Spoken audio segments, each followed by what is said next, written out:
एक और वीडियो में आप सभी का स्वागत है बच्चों। तो आज देखिए हम आपका एक सॉल्यूशन लेकर के आए जो कि आपका एक टेस्ट क्वेश्चन का है। ठीक है, पता नहीं ये शायद एडुजर्व शायद पटना का कोई क्लास है उसका है। ठीक है, तो हमको किसी ने ये दिया था तो हम सोचें कि चलो सॉल्यूशन अपलोड कर देते हैं। तो इसमें लगभग 40 क्वेश्चन है, तो जिसमें 40 में से लास्ट वाला जो है यानी लास्ट वाला क्या 2-4 क्वेश्चन हमको भी ये समझ में नहीं आया ये इधर वाला। ठीक है, तो इसको छोड़ करके यानी हम आपको 32 का इसमें हम आपको उत्तर बता देंगे। ठीक है, तो चलिए 1 नंबर से शुरू करते हैं। The number of image formed by two plane mirror inclined at angle 60 degree of an object placed symmetrical between mirrors is. तो देखिए 60 डिग्री है ना, तो 360/60 करेंगे तो 6 आएगा, 6 में से 1 घटा देते हैं तो इसका क्या हो जाएगा 5। ठीक है, आगे चलते हैं दूसरे नंबर में। The refractive index of dense flint glass is 1.65 and for एनकॉन it is 1.36 with respect to air. Then the refractive index of the dense flint glass with respect to एनकॉन इज। तो इसको डिवाइड कर देते हैं। ठीक है, यानी अगर आपको अपवर्तनांक निकालना है तो ये n1/n2 जब इसको डिवाइड करिएगा तो 1.21 समथिंग आएगा। ठीक है, अब तीसरा देखिए आपका an object A be placed in front of convex lens. तो इसमें इसका फिगर कौन सा सही बता रहा होगा। तो देखिए इसमें जो 2 फिगर है यानी 2 जाता है, एक आपका ऑप्टिकल सेंटर से जाता है और दूसरा आपका फोकस से जाता है, तो इसका ए नंबर वाला सही हो जाएगा। ठीक है, अब चलते हैं 4 नंबर में। Splitting of white light into 7 colours on passing through on a glass prism is called dispersion. यानी अगर किसी वाइट लाइट को अगर हम 7 लाइट प्राप्त करते हैं, ठीक है, यानी प्रिज्म से गुजरता है, तो इसको हिंदी में विक्षेपण और इंग्लिश में डिस्पर्सन बोलते हैं। आगे चलते हैं। A real image of half the size is obtain in A concave spherical mirror with radius of curvature of 40 centimetre. तो इसमें जो हमारा वस्तु है ना वो हमारा होना चाहिए वक्रता केंद्र और हमारा फिर मतलब वक्रता केंद्र और अनंत के बीच में, यानी 40 से अधिक होना चाहिए। तो 40 से अधिक 60 सेंटीमीटर, तो 30 सेंटीमीटर का हमारा क्या होगा प्रतिबिंब आधा प्राप्त होगा, 60 से आधा 30। ठीक है, आगे चलते हैं। The wavelength of light coming from a sodium source is 589 nanometre. It's wavelength in water is approximately.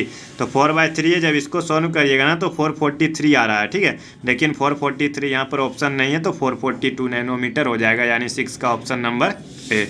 आगे चलते हैं 7th नंबर में। Light takes 8 minute 20 second to reach from sun on the earth if the whole atmosphere is filled the water the light will taken the time 4/3 दिया हुआ है। ठीक है, तो देखिए आप इतना सोचिए कि अगर हवा से जो है यानी लाइट जो है हवा में उसका स्पीड होगा उससे थोड़ा सा कम पानी में जरूर हो जाएगा। तो 8 मीटर 20 सेकेंड हवा में लगता है, निर्वात में लगता है, तो इससे ज़्यादा ही होना चाहिए ना, तो बाकी सारा कम या बराबर है, तो 11 मिनट वाला हो जाएगा। ठीक है, बना भी सकते हैं इसको। A person 6 feet in height can see his full size erect image in mirror 2 feet in height. तो this mirror has to be necessarily convex. अब देखिए फिजिक्स का हो गया हमारा समाप्त। अब हम लोग चलेंगे केमिस्ट्री में। In which reaction is a substance decomposed by using electricity. तो इसको हम लोग बोलते हैं इलेक्ट्रोलाइसिस, यानी कि विद्युत के प्रयोग से अगर हम अपघटित कराते हैं तो उसको बोलते हैं इलेक्ट्रोलाइसिस। ठीक है, identify the substance which oxidises an element, यानी जो कि किसी का ऑक्सीकरण कराता है ना तो उसको बोलते हैं ऑक्सीकरण एजेंट बोलते हैं। ठीक है, एन ऑक्सीकरण एजेंट यानी an oxidising agent, option number C. अब आगे चलते हैं 11th नंबर में। देखिए हमारा क्या है, विच of the following statement is correct about the given reaction. तो देखिए CO में CO2 बन गया है ना, यानी CO का ऑक्सीडाइज्ड हुआ है, CO2 इज बीइंग ऑक्सीडाइज्ड। ठीक है, यानी CO2 का ऑक्सीकरण हो रहा है। विच of the following statement is correct. तो देखिए AB में जो क्या था ना, B को हटाकर C आ गया, यानी C is more reactive than B को हटा करके कौन आ गया उसके जगह पे C, तो C is more reactive than B।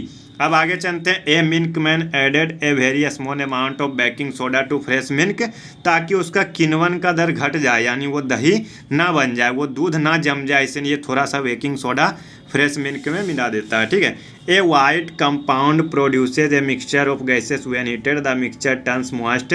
Universal indicator paper red and lights a glowing splinter. What does this mixture contain an acidic gas and oxygen. ठीक है, ऑप्शन नंबर बी।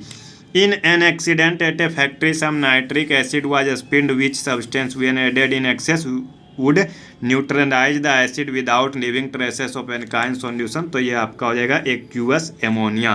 आगे चलते हैं, देखिए compound x in the aqueous form reacts with ammonium carbonate to give an acidic acid, what is compound x, तो इसमें होता है सल्फ्यूरिक एसिड। ठीक है, देखिए अगर इसको समझाने लगे ना एक एक को बैठ के तो आपका 1 घंटे से ऊपर का वीडियो चला जाएगा, लेकिन हमको सिर्फ आपको सॉल्यूशन बताना था तो पहले ही सारा का सॉल्यूशन निकाल चुके हैं। ठीक है, on dividing 12,401 by a certain number, तो इसको देखिए इसमें पहले क्या करना है, 12,401 में 13 घटा दीजिएगा, उसके बाद 76 से भाग दीजिएगा, तो सब चीज़ आने के बाद के का मान आता है 6।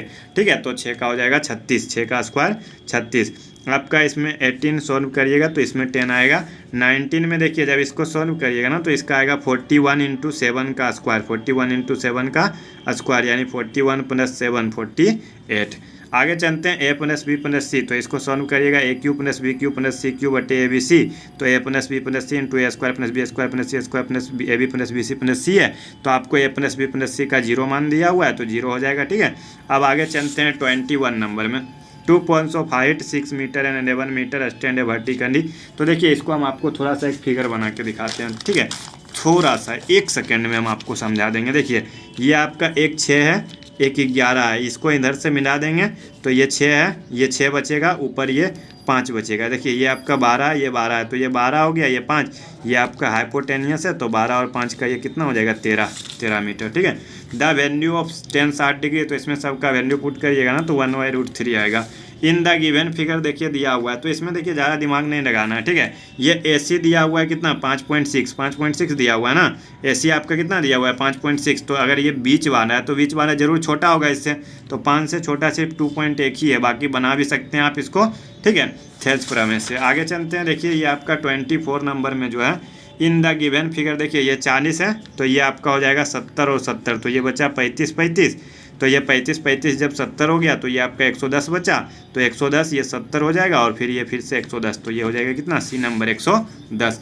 फॉर फोटोसाइंथेसिस, अगर देखिए फोटोसाइंथेसिस की क्रिया में क्लोरोफॉर्म लेना चाहिए, कार्बन डाइऑक्साइड होना चाहिए, पानी होना चाहिए, सूर्य का प्रकाश, तो इनमें से सभी which of the following equation most accurately sum of the photosynthesis, तो देखिए फोटोसाइंथेसिस में हमें क्या मिलता है, हमें ग्लूकोज मिलता है, ऑक्सीजन मिलता है और पानी मिलता है, तो ऑप्शन नंबर डी जो है मोस्ट एक्यूरेट है। ठीक है, the internal energy reserve in autotrophs, यानी कि 100 पोषी पौधे जो होते हैं ना उसमें ऊर्जा जो होता है स्टार्च के रूप में जमा होता है। अब आगे चलते हैं, नॉर्मल ब्लड प्रेशर जो होता है 120/80, यानी बीपी जो होता है किसी भी व्यक्ति का 120/80।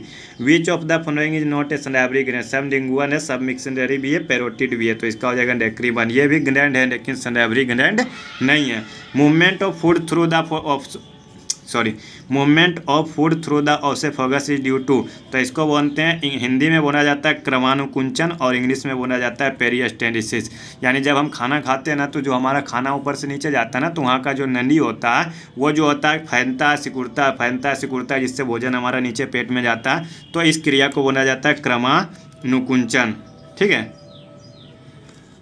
Stomach of mainly digest. ठीक है, तो यानी हमारा पेट का जो काम होता है ना मुख्य रूप से प्रोटीन का पचाना। ठीक है, वेयर इज बाइल प्रोड्यूस्ड, तो देखिए अगर सब क्या करेगा ना, सोचता है कि पित्त का उत्पादन कहाँ से होता है, पित्ताशय मार देगा, लेकिन लीवर से होता है। पित्त का उत्पादन कहाँ से होता है, लीवर से। तो इस प्रकार से देखिए हमने आपको बोला था कि फिजिक्स केमिस्ट्री बायो और मैथ का करवा देंगे, हमने आपका करवा दिया, तो धन्यवाद, जय हिंद। अगर आपको वीडियो पसंद आई हो तो वीडियो को एक लाइक अवश्य करें और अपने दोस्तों के साथ शेयर करें, वीडियो को अधिक से अधिक, चैनल को सब्सक्राइब करें। धन्यवाद, जय हिंद।